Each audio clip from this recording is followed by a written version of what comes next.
I welcome everyone to this session on how to write review articles with a comprehensive guide. In this detailed session, what we are going to cover is we'll begin with what is review paper. Then we will look at what kind of roles are associated with review papers. Then we'll see what is research paper, the differences between a research paper and review articles, what is literature review, literature review versus literature review papers, what are the differences between them. We'll also take a look at the good versus poor literature review, what are the characteristics associated with each of them. Then we'll also take a look at the importance of the literature review papers, the advantages of publishing review articles, that also we will cover. Generally, we'll take a look who can write the review articles also. Then we'll begin with a literature review cycle and different types of literature review papers, what we can write for. And we'll take a look at the step-by-step guide for writing review articles. And at the end, we will take a demo exercise also on citation management. So let's begin with what is review paper. A review paper is a type of academic scholarly article that summarizes and synthesizes existing research on a particular topic or a field of study. In general, it doesn't report any original research such as the research papers, but what it does is it provides the summary or synthesis of the existing literature or existing research paper, helping other researchers to identify the research gaps which can be pursued further. Major roles of review papers are to survey the existing literature. Let's say before we start any research work, we have to be familiar with the existing work. So generally that would be the first step, to survey the existing literature. And when surveying, we have to identify the trends and gaps in the existing work in any field. Once that is identified, that we can start working further. We have to not just summarize the existing works, but we have to critically analyze the work, offering new perspectives so that other researchers can be benefited through our review. And we have to inform the future research gaps or future research work that can be pursued to eliminate the existing limitations of the existing literatures or existing research which have been communicated by other researchers. So that's why role of literature review is pioneer before beginning of any kind of research.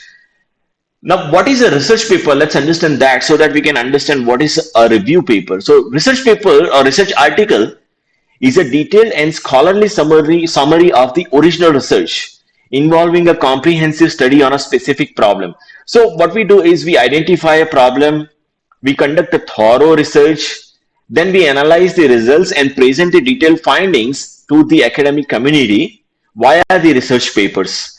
Now, this contributes to the knowledge advancement in terms of contributing towards the new insights, theories, methodologies, or new experimental setups, empirical evidences, or many more, right, that can be contributed through the research. And generally, these research papers would be published across different journals, conferences, books or books chapters or many other platforms, and they would be contributing in terms of new research work what we have performed, and we are trying to communicate to the rest of the research community. Now let's take a look at the differences between review articles and research articles. A review article is a detailed summary of the existing articles on a specific topic. It doesn't report any new research work, but what it does is it summarizes the existing researches which have been communicated in the past with some sort of synthesis, analysis, strengths, limitations, identifying the research gaps, and many more other things. Whereas, on contrary, research paper is a comprehensive summary of the original research. Review papers do not report any original research. However, they help researchers to understand the current state of the art and identify the research gap to find out the future research opportunities. Because unless we are familiar with the research work, We cannot start unless we are familiar with the existing research work, we cannot start the new research. That's why this is the pioneer or first step in any of the research. Whereas in a research article, we have to conduct the research, detailed research or detailed study first. Then we have to analyze the results, and then we have to present the detailed findings of their research to rest of the research community through research papers. Generally, beginners can start with the research papers. Beginners can start with the research review papers. Beginners can start with the review papers, and slowly they can build the background in that particular area. Once they have understood the existing field, they can perform their research, and they can publish the research paper. So initially what they can do is they can start with reviewing the literature and write few review articles, and then once they have a profound background, they can publish the research article after their study has been performed.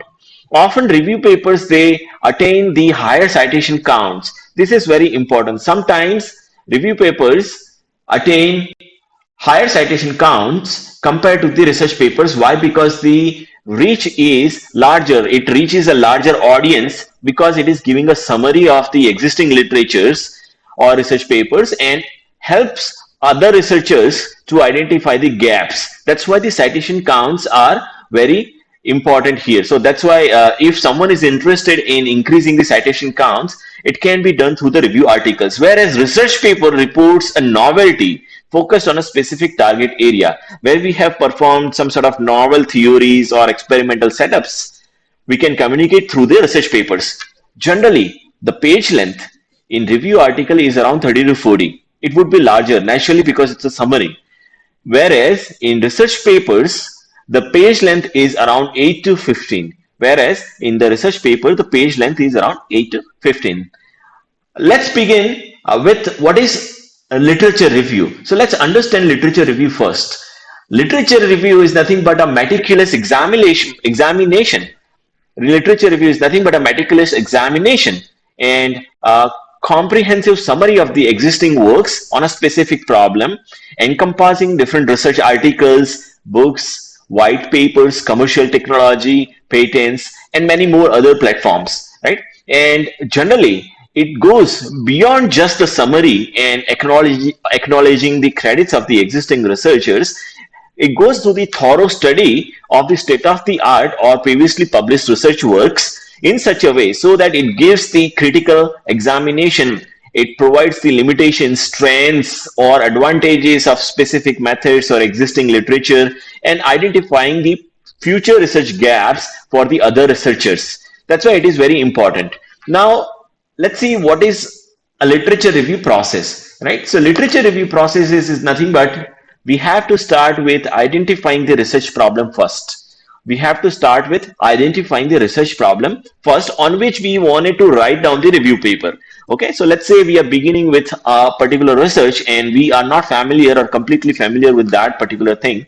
Then we can identify that problem and we can explore the literatures in that direction, and then we can make a comprehensive summary of the existing research works, acknowledging the other researchers and their credits, what they have contributed, acquiring a thorough understanding of their works. We have to understand their work clearly, and then we have to identify the research gaps, limitations, and challenges of their works, right? And later we have to say that these are the future research opportunities which can be useful or pursued for the research community. So that's the major literature review process what we follow.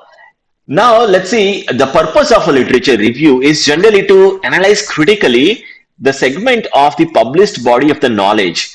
And this can be achieved through the summary, classification, and comparison of the prior research studies, literature reviews, and other theoretical articles. Okay, so now incorporating review in a research. So generally what we do is literature review is usually can be the part of the existing research papers in the introductory section also, right? So whenever we write a research paper, there would be an introductory section which will consider a literature review. Alternatively, it can be as a standalone comprehensive review paper also. One entire paper is dedicated for reviewing the literature. That can also be possible. Now, I mean, it can also be a part of or a self-contained unit, or it can be a preface or a part of the grant proposals also. Let's say if we are writing the grant proposals for external fundings, in that case, literature review can also be a part of this. Or if you are writing a thesis, it can also be a chapter in that. So it could be a standalone paper, or it could be the part of the existing research papers, grant proposals, or thesis chapter, right? So this is where the literature review plays very important role. Uh, See, this is the example of a literature review paper, left hand side, which is left hand side, which is published as a standalone paper summarizing the recent literature articles in that particular field. Whereas right hand side, we can see this is one research paper, and literature review is an inherent or sub part of that particular paper, right? So sub part of that research paper. So literature review is extremely important before beginning of any research. Now, since we have understood what is literature review, let's understand the differences between good literature review and poor literature review, right? So a good literature review will provide a thorough coverage. It provides a thorough coverage, whereas a poor literature review provide a limited coverage. It fails to capture the breadth and depth of the field. So generally, it provides the surface analysis or not in-depth analysis, whereas in good literature review, it provides a detailed analysis of the existing theories, methodologies, findings, or different experimental setups, and give us very much comprehensive insights. It provides the clear organization. You can take a look at the existing literature papers. If they are well organized, they will follow generally the well organized structure and a logical flow. It will use headings, subheadings, and it will guide the reader through different themes or perspectives. Whereas if you look at the poor literature reviews, they will be having or demonstrating a disorganized structure. It will lack in clear organized structure and make it challenging to follow for the readers. It will fail to guide the readers through different sections effectively, right?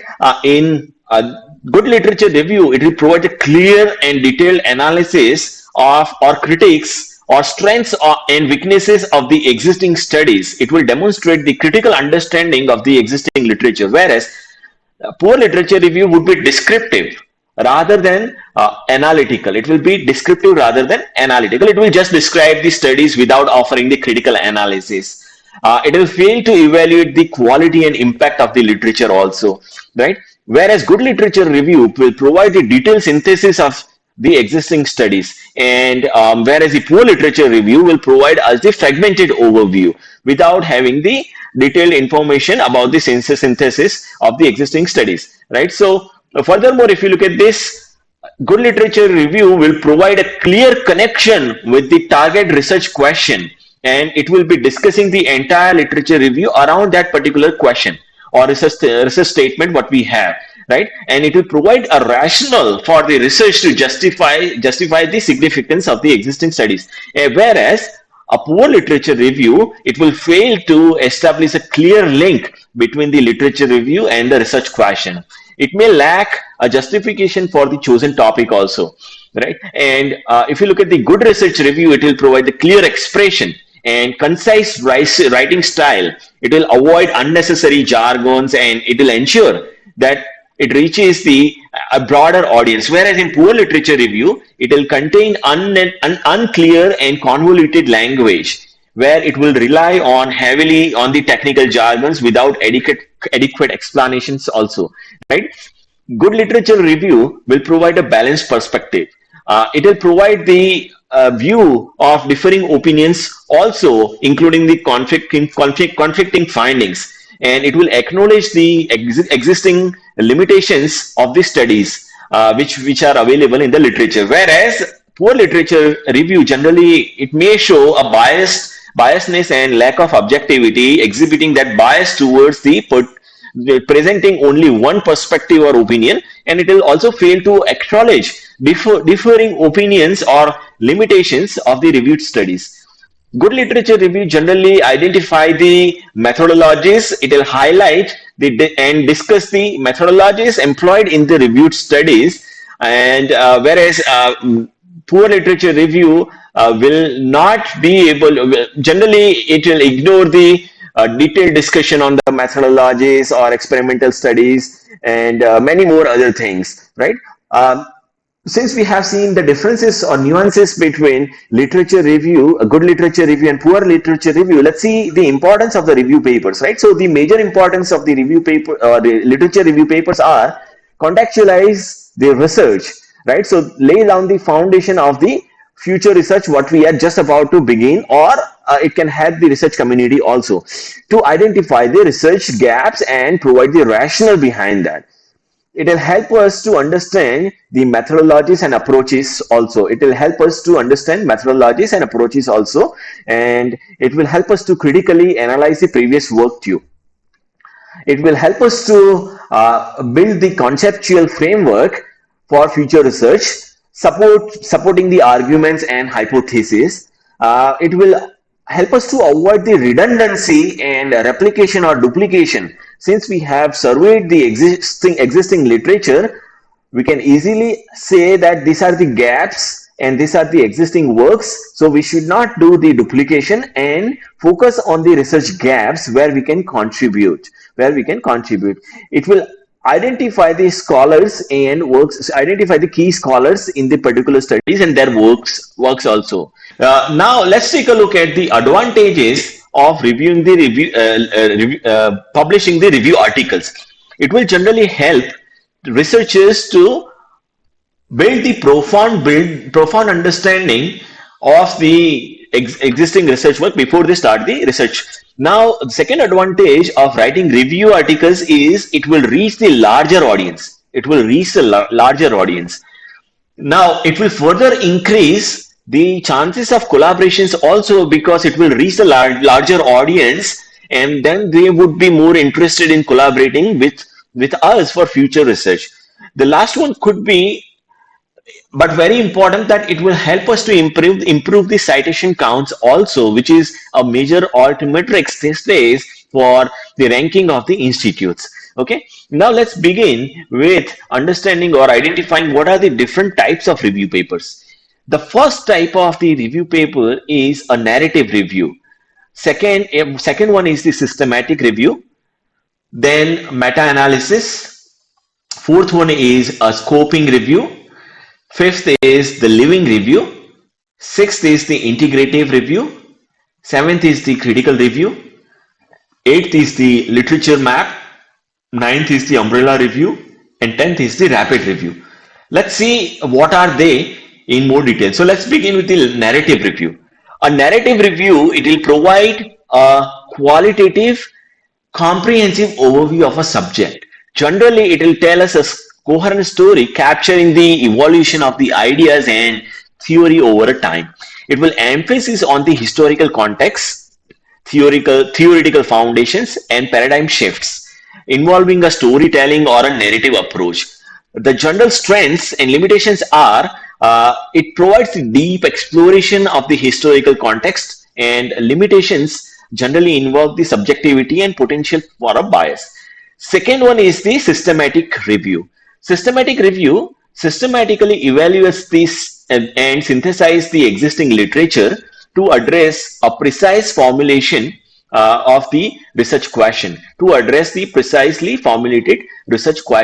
and it will introduce a concept of predefined protocol for a search, selection, and analysis, such as, let's say, it will adhere to a systematic and predefined methodology which we can employ for a structured search of the existing literature. Then we have to select few of them based on our system what we have established for a review and search, and then for analysis process also. The strength is it include minimized biased and maintain the transparency. Mostly it is unbiased because it is systematic and it is transparent. Limitations are it will it will be kind of resource intensive in nature and dependent, and it will be dependent on available relevant studies. The next type is the meta-analysis. Meta-analysis quantitatively combines data from multiple studies to drive the overall effect size. It will generally highlight the statistical methods employed to pull the results and assess the heterogeneity. Okay, so the characteristics are they involve the statistical techniques for synthesizing the existing data, which will be used for a review, and it will enhance the statistical power and provide a precise quantitative analysis also. The major strengths are enhanced statistical power, and the limitations are the need for homogeneity in the study, and the publication, and sometimes it could be difficult to find out the homogeneity across the studies what we have in target. The next one is the scoping review. The next one is the scoping review. Okay, so the next one is the scoping review. Now, if I take a look at the definition and purpose of the scoping review, which will map out the literature landscape to identify the key concepts, gaps, and potential for the research areas. Okay, so it will emphasize on the exploratory rather than exploratory and inclusive nature. It will include the exploratory and inclusive nature. The major characteristics are it will be broader in scope, lesser rigid than the systematic, because it is focused on a particular scope. Strengths include defining a particular scope of a research area, clarity in defining a scope of a particular research area, and sometimes limitations may involve a potential lack of depth compared to the systematic reviews, right? And a living review. Next is the living review. Living review is generally a continuously updated and incorporated for the latest literatures and research findings.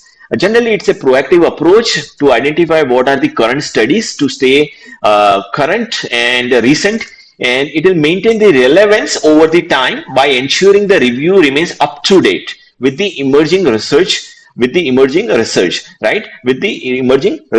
Now, sometimes it's difficult to maintain the continuous track of the existing research and update them continuously, but it is very useful to stay current on the recent research area. Sixth one is the integrative review. Integrative review synthesizes the evidences from various studies and designs, providing a holistic understanding. The most important part is it will combine the qualitative and quantitative approaches.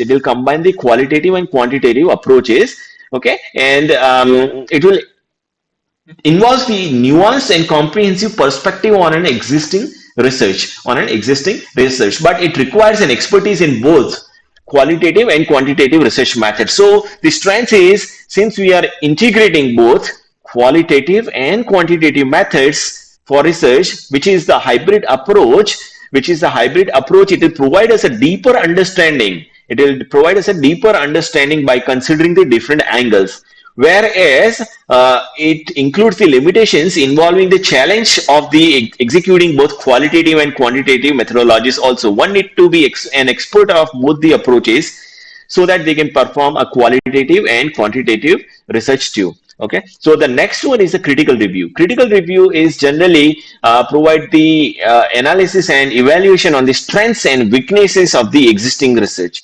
Right? It will promote the in-depth understanding through nuanced examinations on the existing studies, but and involve the subjective elements in the critical appraisals too. Strengths are the thorough examination of the literature studies, and a limitation is it may involve subjectivity in the critical assessment also. Next type is the literature map. Literature map is nothing but the conceptual diagrams which visually represent the relationships between different concepts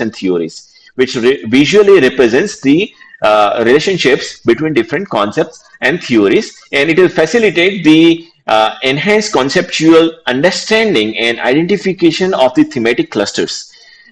Now, the characteristics are generally it will use some sort of visual tools aiding in the understanding of the complex relationships, and the limit strengths are visualizations of the relationships, and sometimes limitations involve the oversimplification and omissions of the nuance points in the existing literature.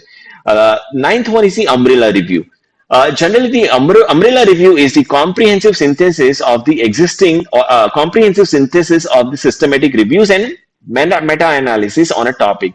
So it provides the combination of systematic reviews and meta-analysis, and provides the overreaching assessments with a consolidated insights into the existing evidence. It will have an inclusive scope, rigorous methodology, and provides the evidences for the synthesis.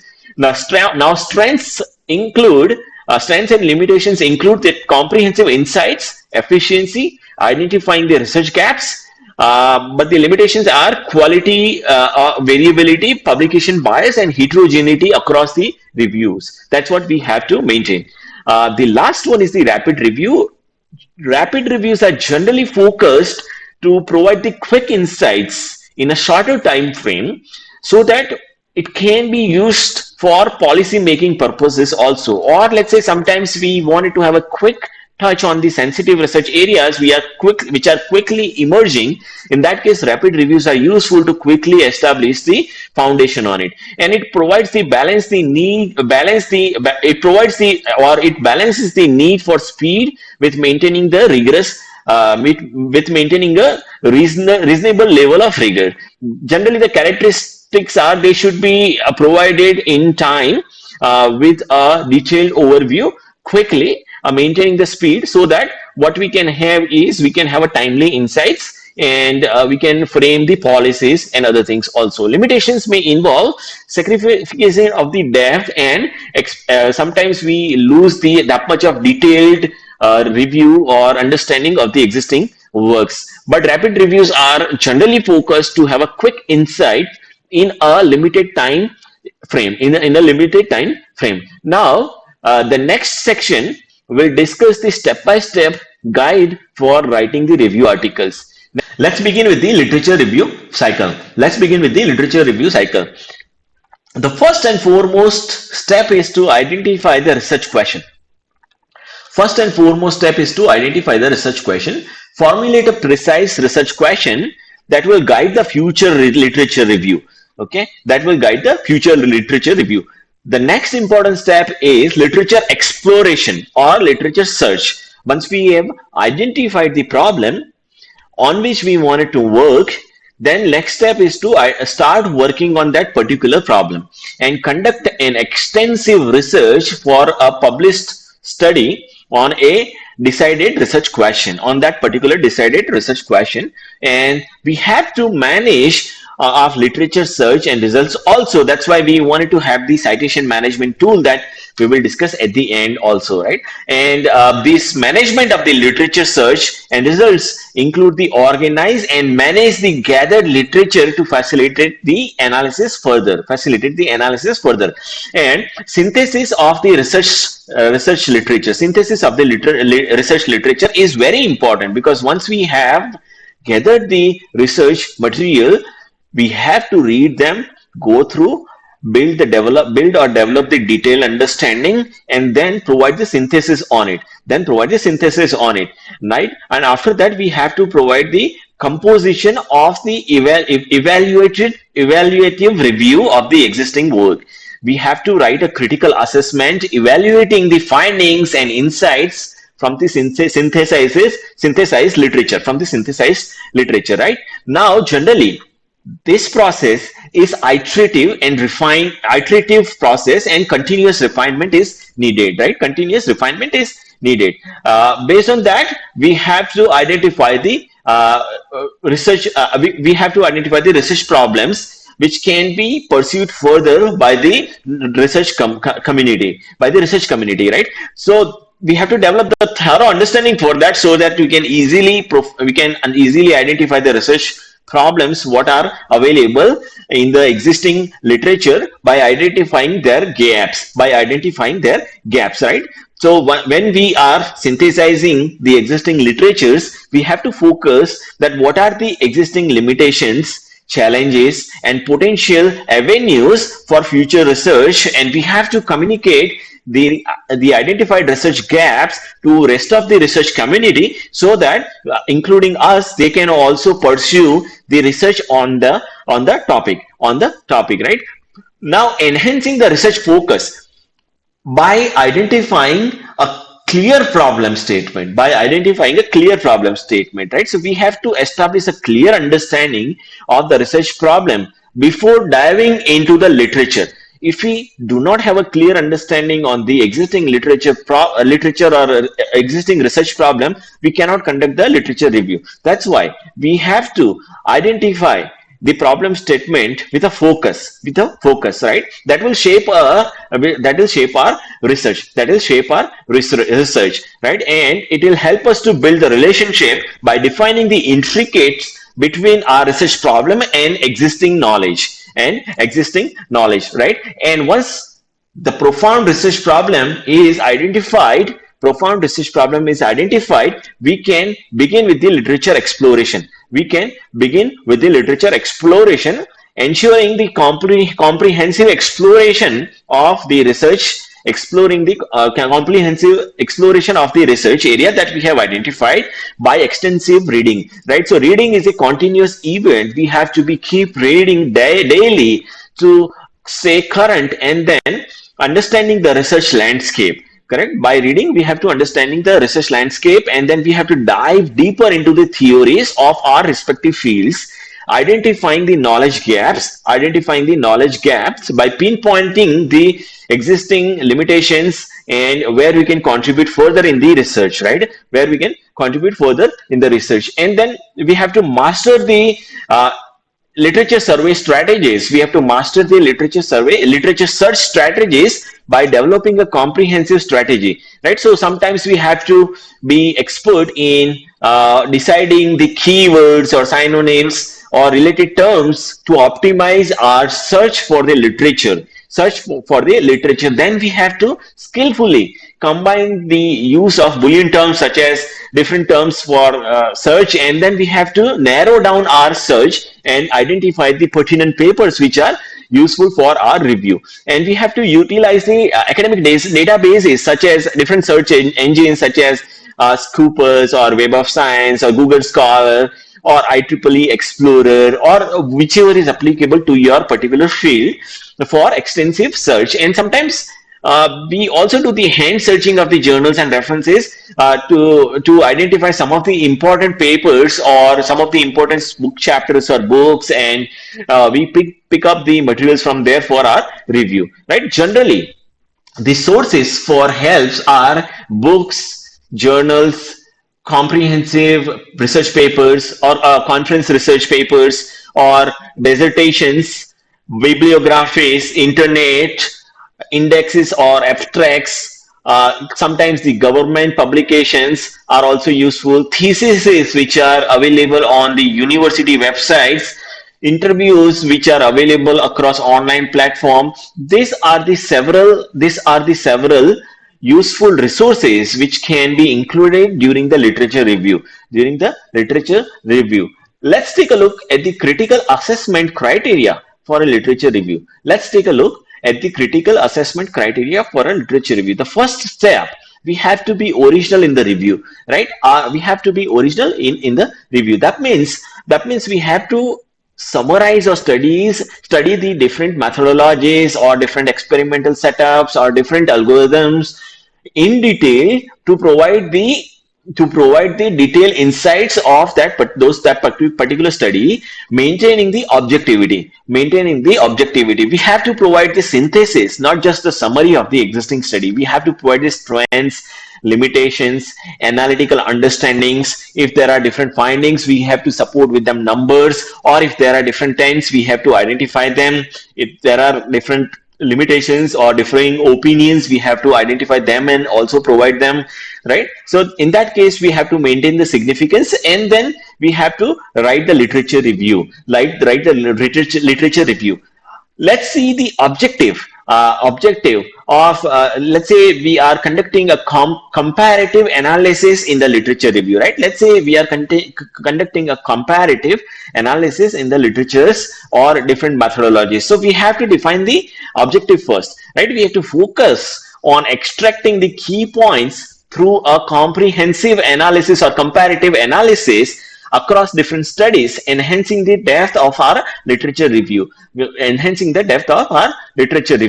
the key comparison areas generally would be like we compare across different studies, focusing on the hypothesis or different sampling methods or different instruments or procedures employed in conducting the experimental studies, or different data analysis techniques which have been used, results or findings and other things, and interpretation drawn from the studies, right? So you can take a look at the comprehensive guide for scientific papers. For reviewing them, we have to begin with the understanding of the purpose. Firstly, we have to understand what's the purpose of that review paper that we are attempting for. Then next step is to familiarize with the existing literature. We have to be familiarizing ourselves with the existing literature. Once the background is built up, we have to evaluate the methodologies or different algorithms or different studies which have been presented, and provide the evaluated insights of the results, and we have to carefully evaluate each and every reference to, and discuss them in pertinent detail, and when we do this, we have to maintain the ethics also in review, right? Sometimes if, let's say, it's a survey based review, then we have to maintain the privacy of the different human targets, right? Privacy of the different humans which have been surveyed, or different, let's say if it was in different fields, then whatever the ethical considerations associated with that particular field, that we have to acknowledge, and we have to provide the critics also on the existing works, so that people will come to know about the strengths and limitations of the existing works when we give the feedback to them. And at the end, we have to do the summary, consolidating everything what we have just discussed. Next important step in writing the review articles is to plan the writing process well, right? So identify a topic or a problem statement. That's the first and foremost thing. And then we have to allocate the time for different segments, such as, let's say, we have to appropriately allocate the time for reviewing the literature, then write them.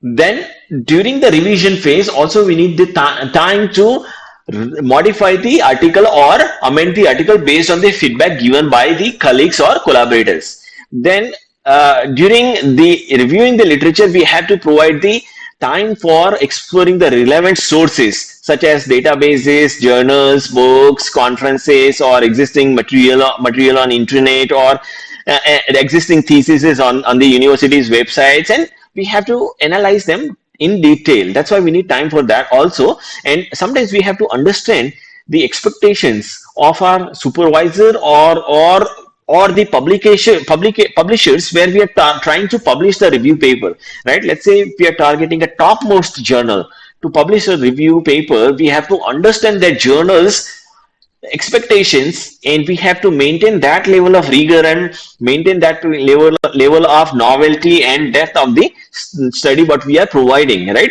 It cannot be at a surface. It should be comprehensive, it should be novel, it should be including detailed findings of the existing studies, and it should be very much in detail, not in a surface. So that's why understanding the expectations of a journal comes in the planning stage, that we have to size the dimension first, right? We have to identify the target journals and conferences where we are looking to publish the papers, and we have to look at the scope, whether that particular journal include publishing the review papers or not. We have to take a look at the impact factor and audience of the avenue, and then we have to work accordingly to build our review paper. So we have to understand the quality standard, which is always important Once we understand the quality standard, we maintain or we try to reach that quality standard by increasing our efforts, to reach that particular work standard which is expected, and then we can perform our literature review activities, right? It should be exhaustive and it should be very much comprehensive, providing the detail of the studies, identifying the gaps, providing the key findings, and many more other things, right? Sometimes you have to self question yourself also, that is it matching the dimension or not? If not, then what else can be done to improve the quality further? What's the deadline, right? What's the deadline, and what's the goal of the final assignment? Once these questions are addressed, then only then we can start organizing the literature review. So now when we organize the literature review, generally there are different types of orders, such as, let's say, topical review, or you can say topical order. So in topical order, what we do is, the structure of the review would be based on main topics or issues. The structure of the review would be based on main topics or reviews, or topics or issues, highlighting their relevance to the central problem what we have defined. Okay. The next one is the chronological order. If you look at the chronological order, it helps arranging the literature review chronologically. It will consider the chronological order according to the publication dates of the research. The next one is the problem cause solution order. In that, what we do is, like, we organize the review to progress seamlessly from presenting the problem to exploring its causes and proposing effective solutions.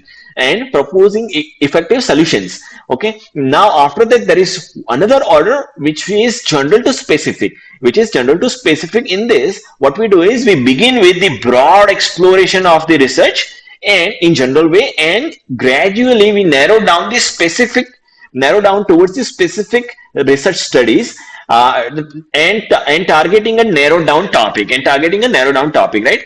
The next one is, it could be specific to general order also. Where we delve into the specific research studies first, and then slowly we generalize them. Okay. So let's see the major two things. One is the chronological exploration. What are the characteristics? So generally, it addresses the early pioneers. Investigate the foundational studies that laid the groundwork for the development of the field. And it provides the progressive milestones,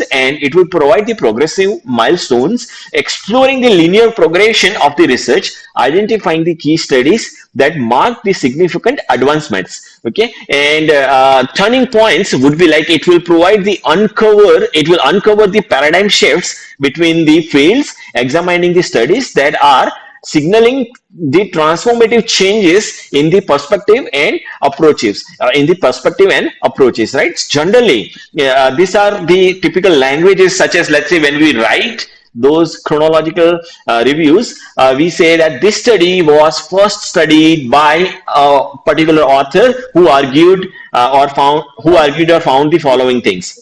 So generally, this is the typical language what we use for the chronological study which we present in the review. So it is like, this subject was first studied by author so and so, author who argued or found the following item, or following theory, methodology, or following research, right? So this is how we explain the chronological thing. Next important thing in reviews are seminal studies. So let's see what are the characteristics of the seminal studies. So it will unveil the cornerstones. Of a particular research. It will dive into a comprehensive exploration of a pivotal study that serves as the cornerstone of the entire body of research, right? So generally, it will explore the evaluationary trajectory, tracing the subsequent development and organization of the later works illustrating how they built or developed on the foundational study, which is presented as a cornerstone, and amplifying the significance or highlighting the significance of the central study, right? It will mainly focus on the central study of the research, which is a cornerstone, and then subsequently it will say that how the progressive research has built on that cornerstone, right? Typical language, if you look at this, what we say is the most important research on this topic or study was introduced by so and so author in the particular date, and then subsequently the other authors or other researchers have progressive contributions on them. This were the characteristics of the seminal study. Next one is we will take a look at the review paper writing process. Now it begins with the drafting of the review. So far, what we have studied were the major components of the literature review papers. We have seen how to define the problem statement, how to focus on the analysis of the methodologies, algorithms, and so on. Now let's see how to begin with the writing thing. So review paper writing, the major three components are structure of the paper. That's the first component. Then after the first draft of the paper is ready, the next one is the review paper writing phase. The review paper writing phase on the different tools, and then validation, proofreading, and reading. So the major component of writing the review paper is the structure of the review paper. Once we have understood, we have to begin writing. We can use LaTeX or Word or different tools, and then once the drafts are ready, it should go under the validation and proofreading stage. Proofreading stage. The major components are title, affiliations, abstract, main body of the paper, which includes introduction, contributions, different methodologies which are reviewed, protocols, strategies, algorithms, or the synthesis of the above things, then conclusion, future scopes, and acknowledgement, and finally the list of references will come, and at the end we have to check the plagiarism also. That should be less than 10%. Since we have understood the structure, let's begin with the writing. So we begin with the title. That's the first and foremost thing. And it should be informative, and it should reflect the entire content of the article. The area of the study, and it should be concise and impactful. It should not be a question or a conclusion. Okay, it should not be a question or a conclusion. Generally, good title is in the range of 6 to 12 words.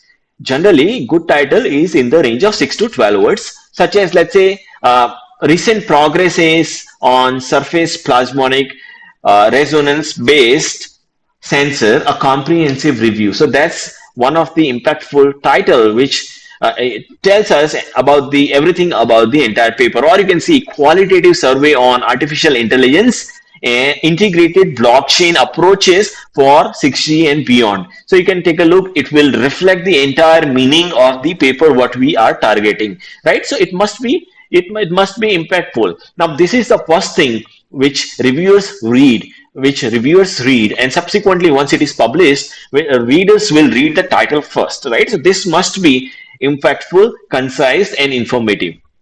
Now later the authors and co-authors come into the picture. We have to define all the affiliations. If there are any membership bodies, they have to be addressed, such as, let's say here it's a senior member of IEEE body, which is addressed here. Similarly, different fields have different bodies of memberships, which you can mention them, and it should be as per the formats of a publisher, right? Different journals, different publishers for different fields, they have different formatings which can be included. Then we have to begin with the abstract. Please note that this is another important thing after the title, which readers will start reading first. So it must be impactful, and it should summarize the review's purpose and findings. It should include introducing the research problem methodology and maintain the and main outcomes of my body of the paper, right? So it should quickly tell us that what the paper is about and what are the significance and implications of this particular review which we are presenting. And it should follow the journal specific abstract guidelines also, right? Journal specific abstract guidelines also. Sometimes there would be a requirement of let's say the abstract is limited to a particular word count, let's say 250 words or 300 words. So we have to be focused on that, and we should provide our abstract within that particular word counts limit, right? And we should focus on providing the key contributions and implications which we are presenting, emphasizing the novelty and originality of the review what we are presenting, and discuss how the findings contribute to the existing literature and the research field, right? That's the abstract. Once abstract is framed, next important thing starts with the introduction, right? Provide the background information. Start with the overview, offering a concise summary of the research areas significance, and discuss the pertinent historical context or developments. Discuss the pertinent historical contexts and developments, and clearly state the purpose and objectives. Clearly state the purpose and objectives which you are trying to present. Present your research question in well detail, clearly. Articulate that and explain the focus and scope of your review. Explain the focus and scope of your review. If something beyond the scope, you can mention that thing here, that this particular thing is beyond the scope of this particular review, right? And present the research question or hypothesis, formulating a specific question, which will lead readers towards the novel insights that we are offering in the current review, summarizing the entire study with a structured organization of the paper, right? So with a structured organization of the paper. Once we have finished the review introduction part, then we begin with the main body. Once we have finished the review part, introduction part, then we begin with the main body.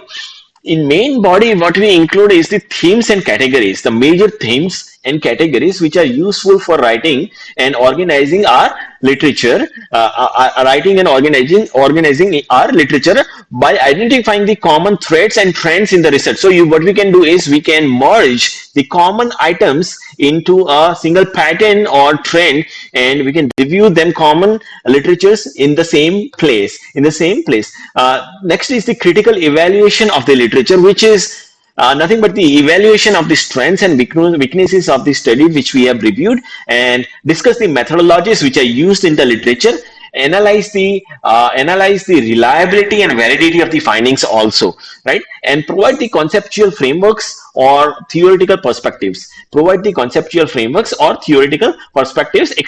different theoretical frameworks used in the existing literatures. Discuss how these frameworks contribute to the understanding of the topics, okay, what we have selected, and include current state of the art material, summarizing the most recent works first, so that we can identify the recent research gaps what are there in the existing literatures. And we can start discussing the methodological approaches, theories, algorithms in detail, whichever is applicable to your field, and we can compare and contrast the methodologies, provide the strengths, limitations, or benefits of the existing studies inside, and highlight the different issues with the existing methodologies also, which can be taken further for research. And we have to, when we do that, we have to identify the emerging research trends we have to identify the emerging research trends or future directions too, or future directions too, or future directions too, which can be pursued further for the research, which can be pursued further for the research. Okay, and then finally we have to summarize and provide the conclusion on the key findings of the review. Finally, we have to summarize and provide the conclusion of the key findings of the review, discussing the implications of the literature for the field, and provide the recommendations for the future research also. Okay, and use, generally when we draft our main body of the paper, use informative subheadings which will guide the readers from one section to another section, and maintain the coherent information flow so that they can understand it nicely. To support their comprehension, what we can do is we can use graphical tools, or we can use such as diagrams, tables, and advanced infographic images, and ensure that there is a substantial or sufficient space is provided around that. They shouldn't be cluttered or merged together so that they cannot identify it easily. So ensure that reading is easy for the reviewers. Focus on the language when you write also. These days many AI tools are also available, or Grammarly is also available, which can assist in writing also. So focus on the writing part, which is the most important part. If it is easy to write and understand, reviewers would be happy to go through the entire paper because since it is helping them to establish the comprehension, and they are enjoying the information flow, right? If it is difficult to understand, there may be a possibility that it may be rejected, or reviewers or readers may not pursue that further.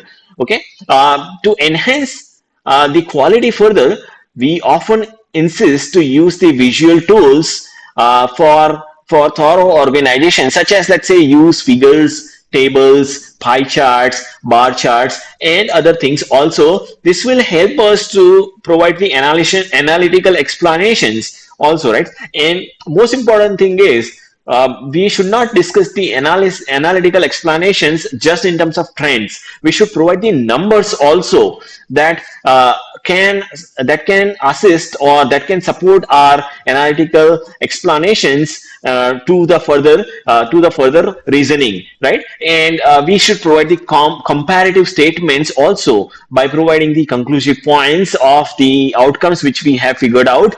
We can also provide the tables. We can also provide the tables which will compare the existing studies. We can also discuss the strengths, limitations in table for the existing studies, and we can provide the implications of the findings. And generally, this will lead us to the identification of the gaps where further research can be done. And generally, when we provide the figures, tables, and graphical materials and other things, please ensure that the resolution is good. Please ensure that the resolution is good so that readers can read it nicely. Right? Now, after this, the next subsection is on the writing the findings and discussions. This is very important. We have to write the findings and discussions. So we have to interpret the reviews, what we had in the literature. We have to identify what are the findings of them, right? And relate the reviews findings back to the main research question which we are presenting. Relate the reviews finding back to the major research question which we are presenting, and discuss how the research align with existing theories and contradicts with previous findings. Okay, and contradict with previous findings. And generally, the comparative and contrasting studies will help us to identify the similarity and differences. Generally, the comparing and contrasting studies will help us to identify the similarities and differences. So we identify if any discrepancies or inconsistencies that we have figured out and during our investigation, and we present them also. Now, this was about the writing. So now, furthermore, abbreviations is very important in writing part. So abbreviations are generally, they are defined for the repeatedly used terms. For an example, let's say if I am using a term called mobile routing in a paper repeatedly. For an example, if I am using a term called mobile routing in paper repeatedly. So in that particular case, what I can do is I can define mobile routing as MR. and I can reuse that term everywhere in rest of the paper, and I can reuse that term everywhere in rest of the paper. That will help me to save the word count. That will help me to save the word count. Okay, that will help me to save the word count. Now sometimes what happens is we define it multiple times and we do not reuse that, or maybe we keep defining it multiple times, we keep reusing them also. So it should be very precise. It should be defined once only, and then subsequently it should be reused. It shouldn't be defined multiple times in the article. So you define once and then reuse it. Now that we do it differently for or separately for abstract and the introduction onwards, which means let's say it comes first time in the abstract, I define and reuse and stop there. After that, when it comes again first time in the introduction onwards in the body of the paper, I define it first and then I reuse in subsequent body of the paper, right? So that's how it is. It has to be done separately for both the sections. You can cross check everything, right? At the end of the paper, you have to cross check that all abbreviations are defined properly and reused. Sometimes it could be provided in the table also, so that readers can easily identify your abbreviations. Now, at the end, references and citations, which play a very important role, right? Cross check. Here, along with the references and citations, you have to cross check that all the figure numbers and the referral to the text, like let's say you are referring figure number 1 demonstrate this, figure number 2 demonstrate this, or figure number 3 demonstrate that, so and so, right? So those must be matching with the figure and table captions. Okay, figure captions and table title, they must match, right? They must match the numbers of the figures and tables, they must match. Cross check all the reference citations and their numbers, they are matching with the cited sources, right? So that list has the reference number that must match where the in-text citation is made. They must be exactly same, right? The formatting of the reference is very important. It must be as per the format which is recommended by the publisher. It must be as per the format which is recommended by the publisher, such as let's say this is one of the citation, this is one of the reference which is as per the format of IEEE. Similarly, you can also see this is the journal paper, the format follows in that way. This is the conference paper, the format follows in that way. Now similarly, different publishers will follow different formatting guidelines. We have to adhere to those guidelines. At the end, we have to focus on the conclusion also, right? So the conclusion provide the brief of our contributions. It must be impactful and conclusive. If there are any limitations or any advantages of the findings that we have presented, they should be provided here. We have to review the pinnacles of the findings by summarizing the key findings of the review and providing the closure by explaining the relevance of the finding. We have to go with the so what approach also to emphasize the importance of the review which we are presenting. And we have to be also providing the implications and connections which are leading us towards the future research gap. So we have to emphasize on the research gaps also. We have to stress on the research gaps also which we have identified in the review and then which can be attempted further. In the end, we have to focus on the acknowledgement section. Let's say if so and so research is funded by a particular funding agency. We have to acknowledge that funding agency with a grant number in the acknowledgement section. Now, if any organization, let's say if they have supported during the survey, we have to provide that acknowledgement in the grant. Furthermore, if there is any person who supported us or advised, we can provide their names in the acknowledgement section. If let's say if the person's contribution is sizable throughout the publication process, then we can include them as a co-author also, right? Now it's a time for revising the entire draft, because first draft is ready, so we have to revise before the submission. We have to revise the draft before the submission. So once the first draft is completed, revise it for multiple times, and before we share that manuscript with our supervisors or colleagues or collaborators, ensure that we revise that at least 2 times at their at our own before we send them, and we improve during each revision by 10 to 15%. We improve the draft by 10 to 15% at our own, and then a revision process is very crucial to arrange the review papers in a good shape before the final submission. Definitely we cannot submit a first draft, a raw draft. We have to ensure that it goes to the next level of quality standard and it lines up with our research problem statement also, right? So we have to ask the question, that entire draft, does it align with the main question which is in the study? Is it missing anything? Have we forgotten anything? Are we missing anything? We have to include them there. Have we written it clearly? If not, can we improve that further? Can we improve the clarity of the language and structure, right? Are there any ambiguous parameters? Look for them and then try to enhance them further.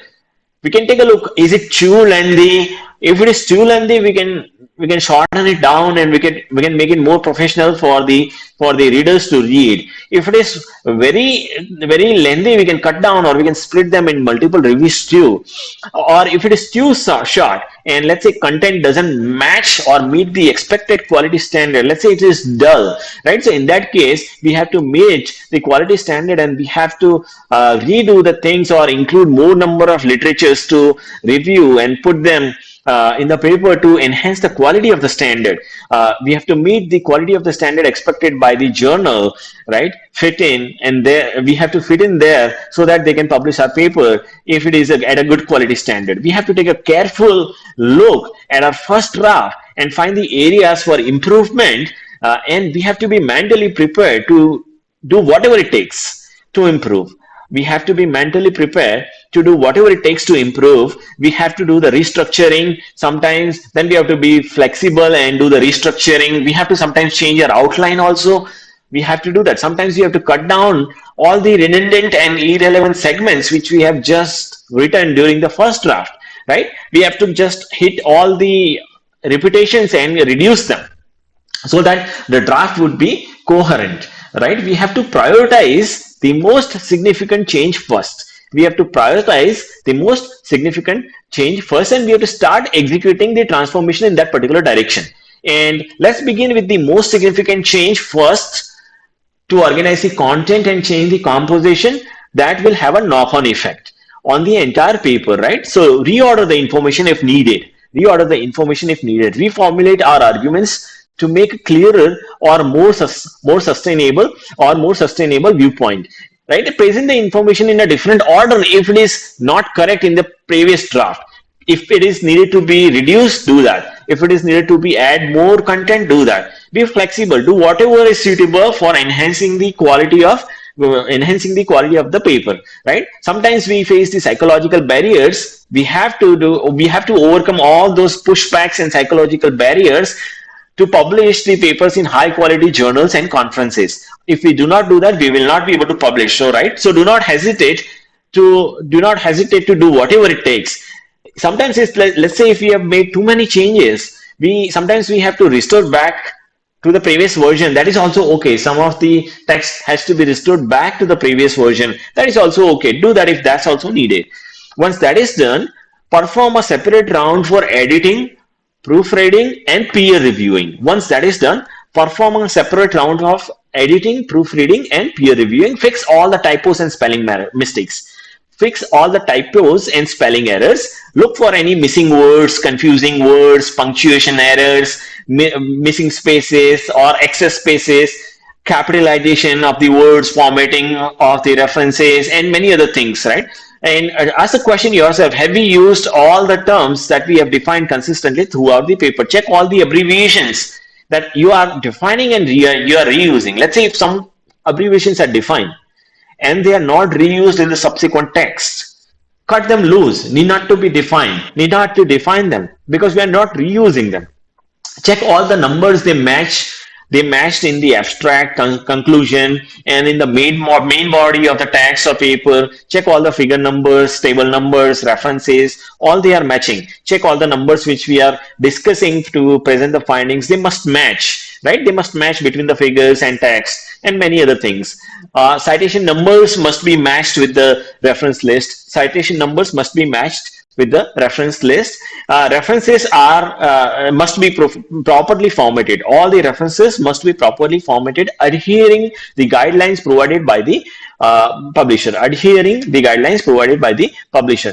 Check that the document formatting, syntax, grammar, everything is well maintained. And during the editing phase, look at the text closely.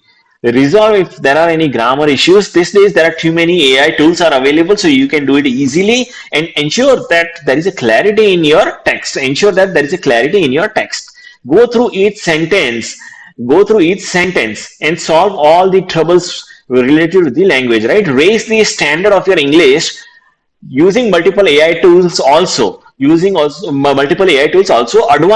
Use advanced and complex words to present your findings. To present your findings or describe your work. Combine all small and primitive sentences into complex sentences. Cut down if there are long sentences which are difficult to read into medium ones. Okay, and clearly discuss the technical terms without any ambiguities. Request your colleagues or supervisors or other uh, collaborators to read your work and ask them for a feedback so that we can improve further. Sometimes people will have a comment that English is not my native language. I mean, so what if it is not? Then improve that, or find a person who has a better command on it and collaborate with them. They will help to improve it. Sometimes it will result in the rejection if the paper is not readable. Sometimes it will result in a rejection if the paper is not readable because of the poor writing skills. Because of the poor writing skills. Okay. At the end, plagiarism and similarity index is also important. Generally, it must be below 10%. Sometimes it is below 20%, but what we follow is below 10%. There are multiple plagiarism checkers are available, such as Turnitin, many other things. This will help us to avoid the plagiarism on the text. However, there are copyright infringements on the images also. So let's say if you are using some images and directly copying and putting it in a document and checking over a Turnitin. Turnitin doesn't give us the Turnitin doesn't give us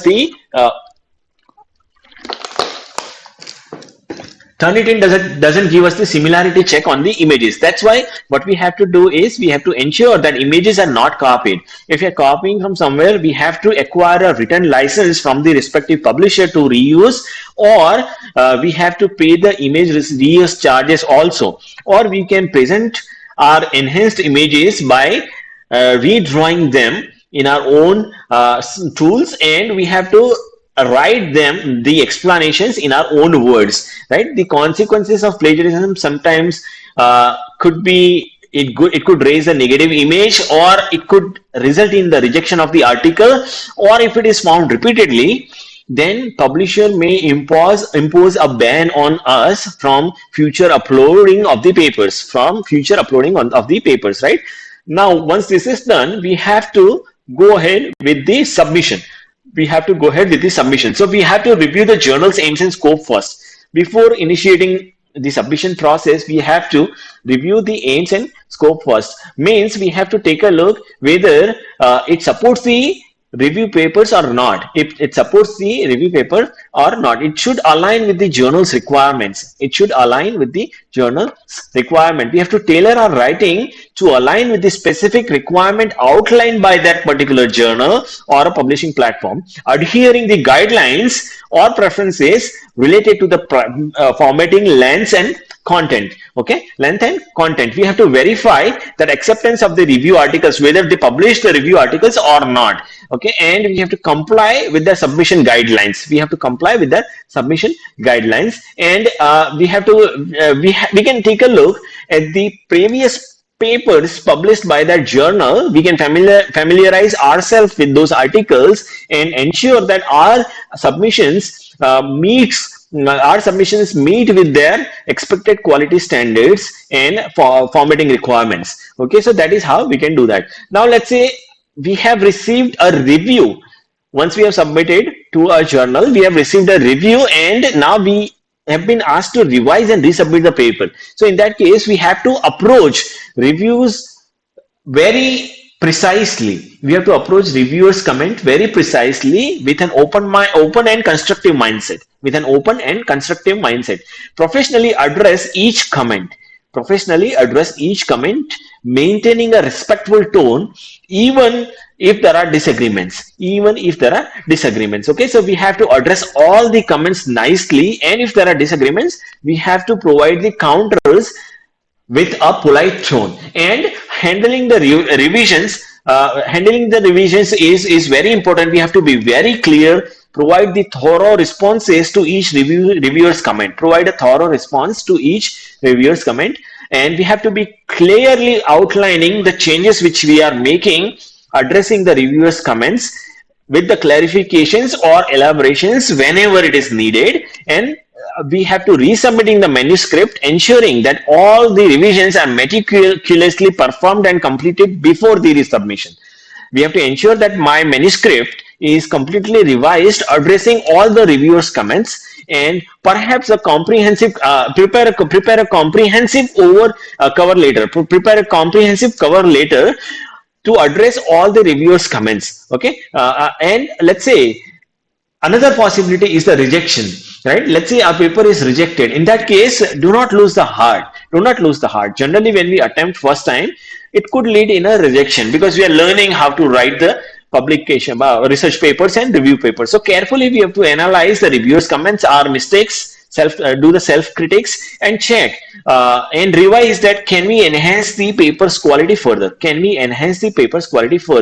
And also take a careful and proactive look at your own to check any missing things and enhance the paper quality by adding the new items, and strengthen the manuscript and upload it to the new journal. It is an ongoing process, right? If reviewers have not given any comments, what you can do is try it in some other journal, try it in some other journal, right? So this was all about writing the review papers what we have for a day.